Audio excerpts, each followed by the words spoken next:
What's going on? It's Fight Season MMA, and today I want to make a video about Jake Paul's massive win last night over Mike Perry. He got the knockout in the 6th round, and it was super impressive to me. But the bigger thing that happened last night was Jake Paul calling out Alex Pereira after the fight. I want to just get into that possible matchup, break down Jake Paul's win, and just talk about that whole night last night of boxing. Thank you guys so much for watching these videos, and if you guys want to support the content, please leave a like, comment, and subscribe. So we're on the road to 500 subscribers. So please go down there and hit the subscribe button. And while you're down there, hit the post notifications button so you guys are always notified when I upload UFC, boxing, or MMA content. But let's jump right into the video of Jake Paul versus Mike Perry and previewing an upcoming match against Jake Paul and Alex Pereira. Okay, so I want to start last night with Jake Paul's win over Mike Perry, and it was pretty impressive in my book.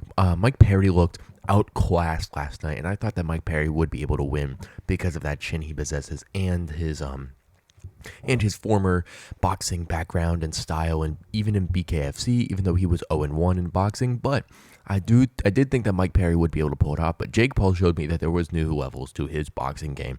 This was super impressive to me because this was the first in their prime boxer that Jake Paul, or in their prime MMA fighter that Jake Paul has faced. Tyron Woodley was past his prime, Ben Askren was, Anderson Silva was, but Mike Perry is still a crazy man. Jake Paul ended up getting the knockdown in the 1st round. He also got another knockdown. I'm not 100% sure what round it was, but then he ended up getting the finish in the 6th round, which was super impressive.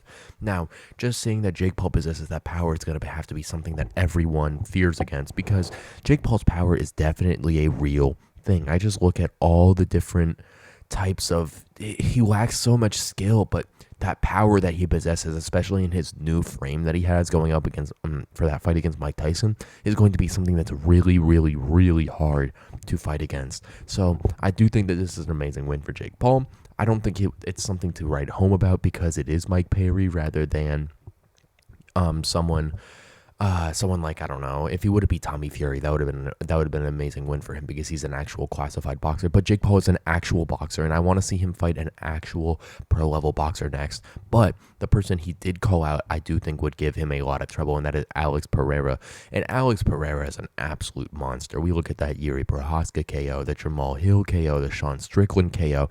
We always go back to these different KOs, and God, he is an incredible prospect of a human being. Like, I don't know. He's a different person. You see inside, he's knocking people out, and then outside, he's shaving kids' heads for cancer and helping out the community. And Alex Pereira is an amazing guy and an amazing, amazing fighter. But I look at a possible matchup between these two in the ring, and this would be the first MMA fighter that Jake Paul fought that had a boxing background. And yes, it's not exactly boxing, but Alex Pereira did kickboxing prior to moving over to MMA, and I don't think Jake Paul's kind of realizing that when he's using that crossover ability.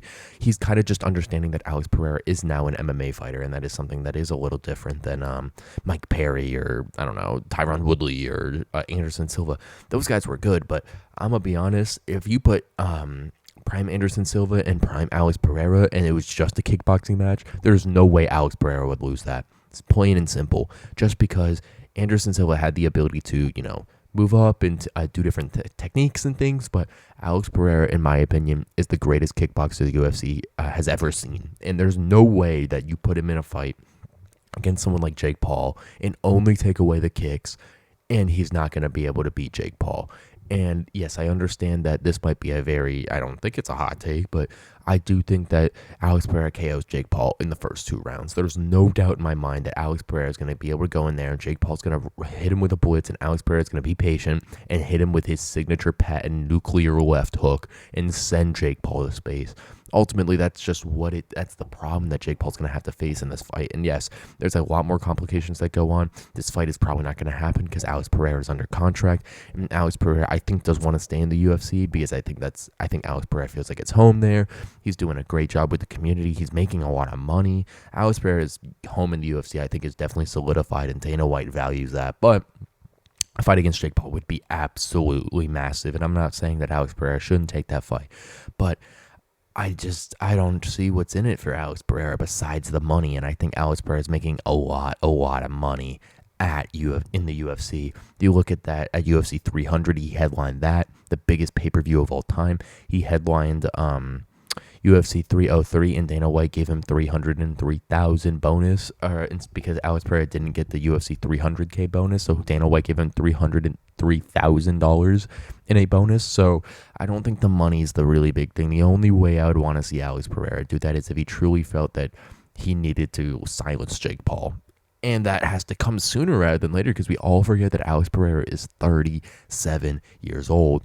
I know his style ages like fine wine, but still, Jake Paul's a younger prospect than Alex Pereira is. But I just think that this would be a stupid fight for Jake Paul. I think he'd get KO'd in a minute, but who knows? I could be wrong about this again. But that's the game of boxing. You never know what's going to happen, and one punch changes everything. Ultimately, I do have Alex Pereira winning by, like I said, by first or second round TKO, or KO, my fault. And I don't know. There's just no way in my mind that Jake Paul could beat Alex Pereira in a boxing match, not even a kickboxing match, in a boxing match. So I don't know. We could see how it's happened. This is just a fantasy fight, I'm assuming, but there's just no way Jake Paul wins this fight. Thank you guys so much for watching this episode of Fight Season MMA and possibly a Jake Paul versus Alex Pereira fight, and breaking down Jake Paul's fight against Mike Perry last night. It was a very impressive performance in my opinion. It wasn't as big as beating a professional boxer, but it was still an incredible performance to date, and one of Jake Paul's most impressive performances that he has currently had. Thank you guys so much for watching the UFC MMA news and content, and the boxing news and content. If you guys want to go down and support, please leave a like, comment, and subscribe. Subscribing is the best way to show support for the channel, and we were almost to 500 subscribers, so please go down there and hit that subscribe button. It would mean a ton. Thank you guys so much for watching this episode of Fight Season MMA, and I will catch you guys very soon with more UFC content and news.